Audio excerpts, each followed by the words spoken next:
স্পষ্ট করে বলে দিলাম।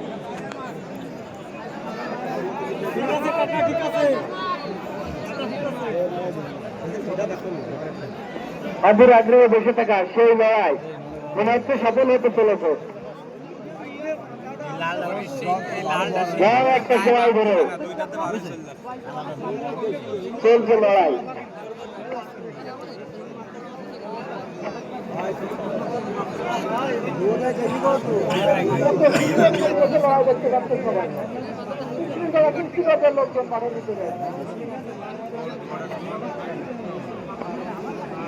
মহান বিজয় দিবস উদযাপন উপলক্ষে ঐতিহ্যবাহী ষাঁড়ের লড়াই 2025 হবে না, লাগাবে না বললে লাগাবে না।